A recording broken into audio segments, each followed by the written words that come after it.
तो अच्छा dear students, आज लेक्चर नंबर 22 में हम क्वेश्चन नंबर 2 सॉल्व कर देंगे एक्सरसाइज 6.4 का। यहाँ पे हमें गिवन है integral 1 to 2 5t² - 3t + 18 divide by t n to 9 - t²। तो ये हमारे पास प्रॉपर फ्रैक्शन है, ठीक है। इसको हम सबसे पहले पार्शियल फ्रैक्शन में कन्वर्ट कर देंगे। पार्शियल फ्रैक्शन में कन्वर्ट करने के बाद इसकी हम इंटीग्रेशन लेंगे।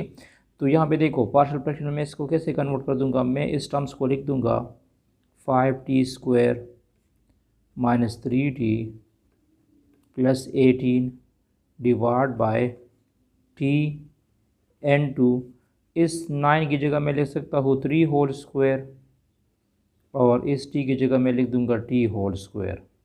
3 3 9 हो जाएगा और t होल स्क्वायर हो जाएगा। सकता हूँ 5t² - 3t + 18 n two t 3 - t 3 + t, ठीक है। इसको a² - b² से मैंने एक्सपेंड किया। a² - b² किसकी इक्वल है, a + b n to a - b। इसकी मदद से मैंने इसकी एक्सपेंशन की, तो एक दफ़ा प्लस में लिखा और एक दफ़ा माइनस में लिखा, ठीक है। अब ये हमारे पास एक प्रॉपर केस है और एक ये लीनियर केस है और नॉन रिपीटेड केस है, मतलब इसमें रिपीटिशन नहीं हो चुकी है। तो इसको पार्शियल फ्रैक्शन में मैं इस तरह लिख सकता हूँ, मैं लिख दूँगा 5t² - 3t + 18 divide by t n to 3 - t 3 + t, ठीक है। तो पार्शियल फ्रैक्शन में इसको इस तरह लिख सकता हूँ, मैं लिख दूँगा a divide by t plus b divide by 3 - t और plus c divide by 3 + t, ठीक है। इसको इक्वेशन 1 कह दो। अब मुझे a b c की वैल्यूज फाइंड करनी है, तो मैं क्या कर दूँगा, multiplying both sides by t n to 3 - t 3 + t 3 - t 3 + t both side multiplied करो, तो इधर क्या जाएगा, इधर हमारे पास आ जाएगा 5t² - 3t + 18, क्योंकि ये तीनों टर्म्स ऑलरेडी इसके साथ कैंसिल हो जाएंगे। अच्छा, यहाँ पे देखो a के नीचे क्या लिखा है, a के नीचे लिखा है t, तो यहाँ ये t कैंसिल हो जाएगा। t के साथ a के साथ कौन कौन से एलिमेंट्स आएंगे, a के साथ आएगा 3 - t 3 + t, a के साथ ये दो एलिमेंट्स आ जाएंगे। फिर प्लस b के नीचे क्या लिखा है, 3 - t लिखा है, तो इसके साथ t n टू 3 + t आ जाएगा, क्योंकि 3 - t 3 - t के साथ कैंसिल हो जाएगा।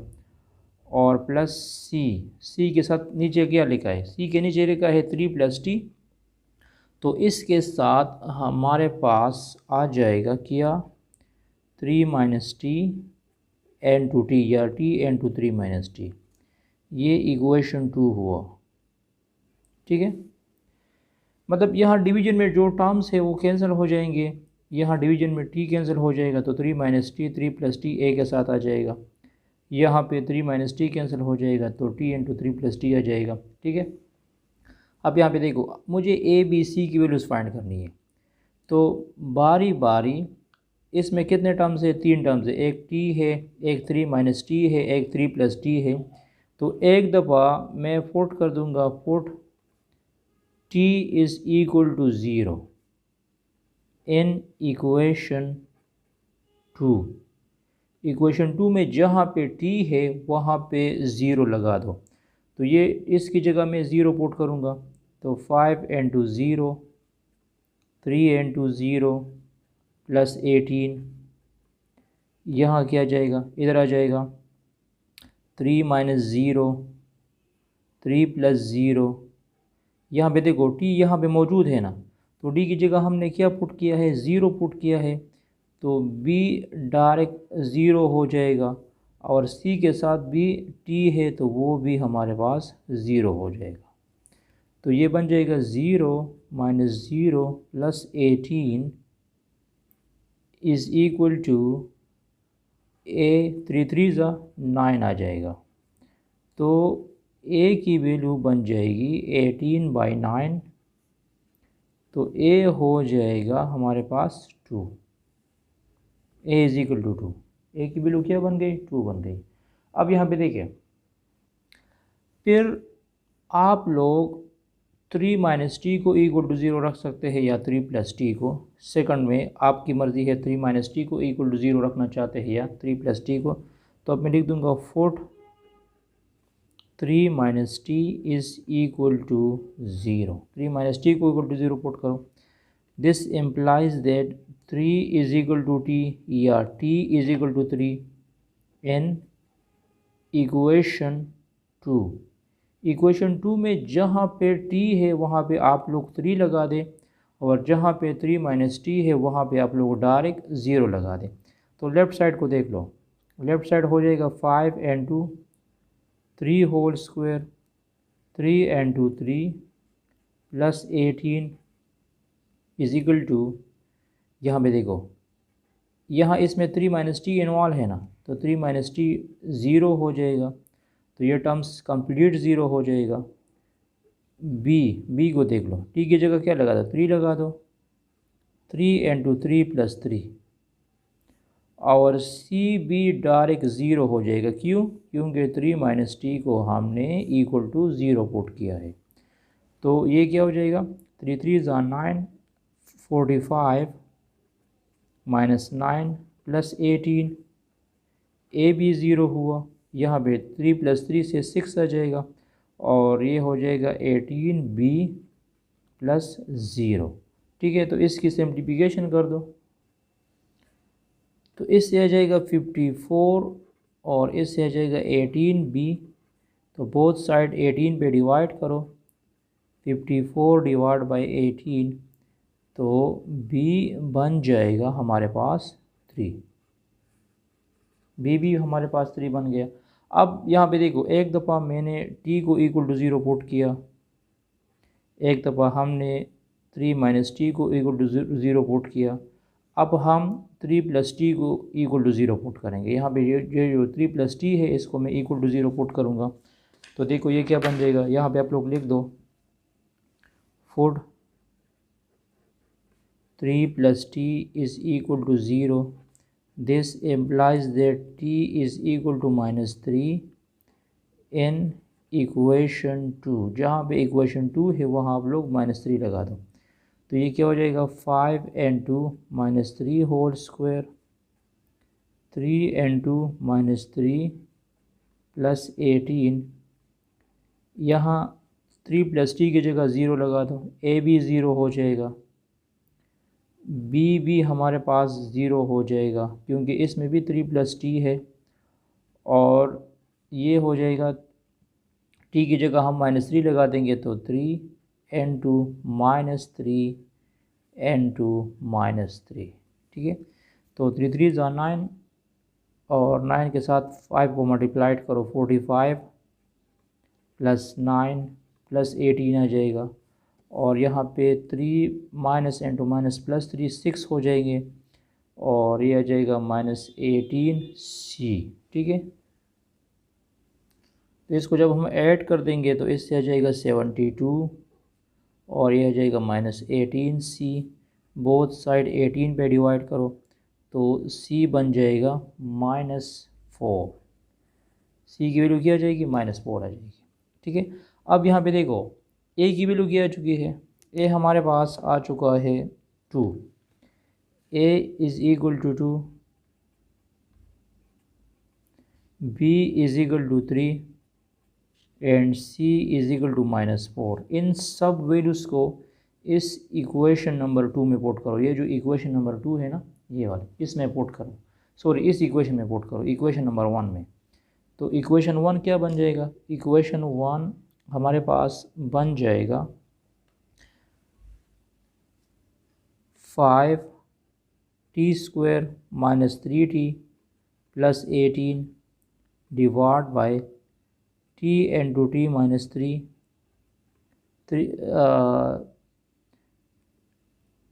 3 minus t into 3 plus t। ये बन जाएगा, देखो ए की वैल्यू क्या है 2 डिवाइड बाई टी, बी की वैल्यू क्या है 3 डिवाइड बाई 3 माइनस टी, और सी की वैल्यू क्या है, सी की वैल्यू -4 है, तो -4 divide by 3 plus t. A b c की मैंने वैल्यूज़ लगा दी। अब मैं बोथ साइड इंटीग्रेशंस लूँगा, तो यहाँ मैंने इंटीग्रल सिंबल लगा दिया, यहाँ डी टी हुआ, यहाँ भी इंटीग्रल आ जाएगा इनटू डी टी। अब हर एक टर्म्स पे अलग अलग इंटीग्रेशंस लो, तो ये आ जाएगा 2 into integral of 1 divide by T into D T plus 3 integral of 1 divide by 3 minus T into D T और -4 into 1/3 plus T D T. ठीक है, तो 1/t का इंटीग्रल क्या होगा, 1/t का इंटीग्रल होगा, और साथ में हमारे पास बाउंड्रीज क्या है 1 to 2, यहाँ आ जाएगा 1 to 2 1 2 1 2 आ जाएगा, सही। तो 1/t का इंटीग्रल होगा ln of t, ln of t 1 to 2, ठीक है, प्लस यहाँ पे देखो 3 का डेरिवेटिव 0 है और t का डेरिवेटिव -1 है, तो इधर 1 है, तो एक माइनस में इधर लगा दूंगा और ये भी माइनस हो जाएगा, क्योंकि दोबारा ये माइनस माइनस प्लस हो जाएंगे। तो इसका इंटीग्रेशन होगा -3 ln ऑफ 3 माइनस टी, ये इसका इंटीग्रेशन हुआ, और -4 ln ऑफ 3 प्लस टी, ये इसका इंटीग्रेशन हुआ, और साथ में आप इसके साथ लिमिट्स भी लिख सकते हैं 1 to 2 एंड 1 to 2। ठीक है, अब देखिए जहाँ पे t है वहाँ पे एक दफ़ा 2 पुट कर दे, फिर 1 पुट कर दे, तो ये क्या हो जाएगा 2 ln of 2 minus ln of 1, एक दफ़ा t की जगह 2 पुट कर दे, फिर माइनस ln ऑफ 1, ये 2 मैंने बाहर लिख दिया, ये इसमें कांस्टेंट है। ये वाला टर्म्स क्या बन जाएगा, ये बन जाएगा -3 ln ऑफ, यहाँ पे देखिए t की जगह एक दफ़ा 2 पुट करो, तो ये क्या हो जाएगा 3 - 2 माइनस ln ऑफ 3 - 1, इस t की जगह एक दफ़ा मैंने 2 पुट किया, फिर 1, ये दूसरा टर्म हुआ, और ये last one -4 ln of 3 + 2 minus ln of 3 - 2, ये बन गया। ठीक है, तो अब ये क्या बन जाएगा, ये बन जाएगा 2 ln 2 -2 ln 1 -3 ln 1 -3 ln 2 -4 ln 5, और प्लस, अच्छा ये प्लस हो जाएगा, +4 ln 1।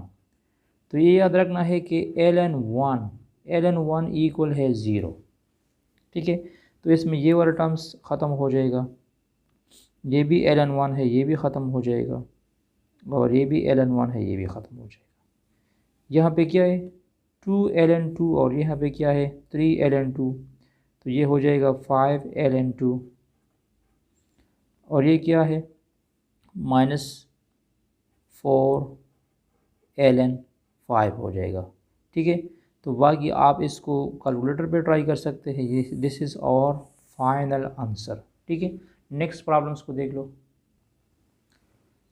अब इधर देख लो, इंटीग्रल 1 to 2 4 t³ + t, इसका हम इंटीग्रेशंस कैसे फाइंड करेंगे, तो इसको हम सबसे पहले पार्शियल फ्रैक्शन में कन्वर्ट कर देंगे। ठीक है, तो पार्शियल फ्रैक्शन में इसको इस तरह कन्वर्ट कर सकता हूँ कि मैं लिख दूँगा 4 into t³ + 4t। तो इसमें क्या कामन है, इसमें हमारे पास कामन है t, तो ये हो जाएगा t into t² + 4। ठीक है, ये है। अब देखिए यहाँ टी इसमें लीनियर टर्म्स है और टी स्क्वायर प्लस 4 ये हमारे पास इररिड्यूसिबल टर्म्स है। इररिड्यूसिबल टर्म्स का मतलब ये है कि मैं इसकी फैक्टराइजेशन नहीं कर सकता, मैं इसको लीनियर फॉर्म में कन्वर्ट नहीं कर सकता। ठीक है, इससे पहले जो हमने 9 माइनस टी स्क्वायर को कन्वर्ट किया था तो इसकी मैं कन्वर्जन नहीं कर सकता।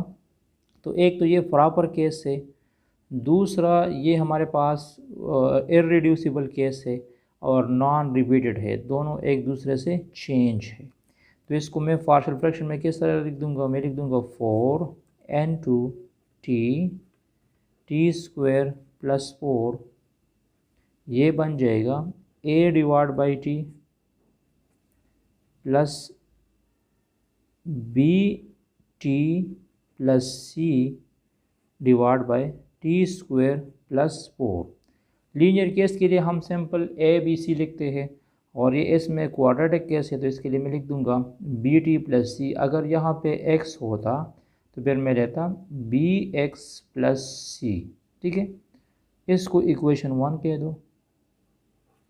अब मुझे ए बी और टी की वैल्यूज फाइंड करनी है तो मैं लिख दूंगा multiplying both sides bye T n2 T square plus 4, both side ये मल्टीप्लाइड करो तो ये जाएगा 4 an2 टी स्क्वायर प्लस 4 और बी टी प्लस सी n2 टी, इसको इक्वेशन 2 कह दो। अब देखो मैं इस लीनियर टर्म्स को इक्वल टू 0 रख सकता हूँ, मैं t को इक्वल टू 0 रख सकता हूँ लेकिन टी स्क्वायर प्लस 4 को मैं इक्वल टू 0 नहीं रख सकता। ठीक है, तो मैं यहाँ पे लिख दूंगा put t is equal to 0 in equation 2। Equation 2 में जहाँ पे t है वहाँ पे 0 लगा दो तो ये जाएगा 4 an2 0 square plus 4 B T plus सी n2 0। ठीक है, तो ये क्या हो जाएगा, ये हमारे पास बन जाएगा 4 n2 4a और b कंप्लीट 0 हो जाएगा। ठीक है, तो a की वैल्यू क्या आ जाएगी, a is equal to 1, a हमारे पास बन जाएगा 1। ठीक है, अब देखिए अब यहाँ पे मैं बी डी कैसे फाइंड करूँगा, दोबारा हमने इक्वेशन 2 लिखना है। मैंने दोबारा यहाँ पे इक्वेशन 2 लिख दिया 4 an2 टी स्क्वायर प्लस 4 और बी टी प्लस सी n2 टी, ये इसके साथ मल्टीप्लाइड करो a t square plus 4a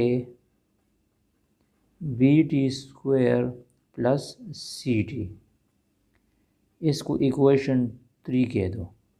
तो मैं b और c की वैल्यूज कैसे फाइंड करूँगा, कोफिशिएंट कंपैरिजन से, कोफिशिएंट कंपैरिजन से हम b और c की वैल्यूज फाइंड करेंगे। तो यहाँ पे देखो कोफिशिएंट कंपैरिजन का मतलब ये है कि यहाँ पे हाईएस्ट पावर कौन सा है, टी स्क्वायर है, यहाँ पे हाईएस्ट पावर हमारे पास नहीं है तो मैं सबसे पहले टी स्क्वायर को कंपेयर करूँगा। तो जब मैं टी स्क्वायर को कंपेयर करूँगा तो देखो यहाँ पे तो टी नहीं है, टी स्क्वायर तो नहीं है तो यहाँ मैं 0 लिख दूँगा। राइट साइड में टी स्क्वायर किसके साथ है, एक ए के साथ है और एक बी के साथ है। तो ए की वैल्यू हमारे पास क्या है, ए की वैल्यू हमारे पास है 1, तो ये जाएगा 1 प्लस बी, तो b बन जाएगा b is equal to -1, b is equal to -1। अब देखिए फिर हमने कंपेयर करना है टी स्क्वायर के बाद जो हाईएस्ट पावर होता है वो t है ना, t को कंपेयर करना है। तो देखो लेफ़्ट साइड पे हमारे पास t नहीं है तो वो 0 हो जाएगा और राइट साइड में t किसके साथ है, सिर्फ c के साथ है। राइट साइड में t सिर्फ c के साथ है तो मैं लिख दूंगा c, तो सी की वैल्यू डायरेक्ट क्या आ जाएगी, ज़ीरो आ जाएगी। अब C is equal to zero, B is equal to -1 and A is equal to 1। इन तीनों वैल्यूज़ को यहाँ इक्वेशन नंबर 1 में पुट करो। इक्वेशन नंबर 1 ये है, तो ये हो जाएगा 4 इंटू टी स्क्वायर प्लस 4, ये बन जाएगा ए की वैल्यू क्या है 1 divide by t plus b t, b की वैल्यू क्या है -1 इंटू टी, सी की वैल्यू 0 है divide by T square plus 4। ठीक है, अब यहाँ पे देखिए ये बन जाएगा 1/t और ये बन जाएगा T divide by T square plus 4। तो इसका इंटीग्रेशन ले और यहाँ भी इंटीग्रेशन लो। तो देखो 1/t का इंटीग्रल क्या होगा, 1/t का इंटीग्रल होगा और इसके साथ बाउंड्रीज क्या है 1 to 2 है। तो ये आ जाएगा ln ऑफ टी, और यहाँ पे देखो टी स्क्वायर का डेरिवेटिव क्या है, टी स्क्वायर का डेरिवेटिव 2 है और 4 की डेरिवेटिव 0 है। तो यहाँ सिर्फ मतलब टी गिवन है तो इसके साथ मैं 2 को मल्टीप्लाइड कर दूंगा और यहाँ 2 में डिवाइड भी करूँगा। क्यों, क्योंकि टी स्क्वायर का डेरिवेटिव 2t है तो यहाँ मुझे 2t फाइंड करना होगा। तो जब लोअर टर्म का डेरिवेटिव अपर मौजूद होगा तो फिर हम लोअर टर्म्स का क्या लेते हैं, लोअर टर्म्स का हम नेचुरल लॉग लेंगे। ठीक है, ये हमारा इसका इंटीग्रेशन हुआ। अब मुझे इसमें वैल्यूज पुट करनी है, तो एक दफ़ा मैं टी की जगह 2 पुट कर दूंगा, फिर 1, यह हो जाएगा ln of 2 minus ln of 1 और -1/2 ln ऑफ, यहाँ पे 2 स्क्वायर प्लस 4 आ जाएगा और फिर 1 स्क्वायर प्लस 4 आ जाएगा। तो यह जाएगा ln ऑफ 1 तो 0 है, ln ऑफ 2 बन गया -1/2, इससे आ जाएगा ln of 8 minus ln of 5। ठीक है, तो इन सब को कैलकुलेटर पे ट्राई कर दें, यहाँ पे आप लोग अपना फाइनल आंसर लिख सकते हैं। अदरवाइज़ आप इसको इस तरह भी छोड़ सकते हैं, ये आंसर भी इसका ठीक है। अच्छा, thanks for watching this video. इसके बाद इंशाल्लाह हम क्वेश्चन नंबर 3 की भी कंप्लीट सॉल्यूशंस कर देंगे। Stay touch with us.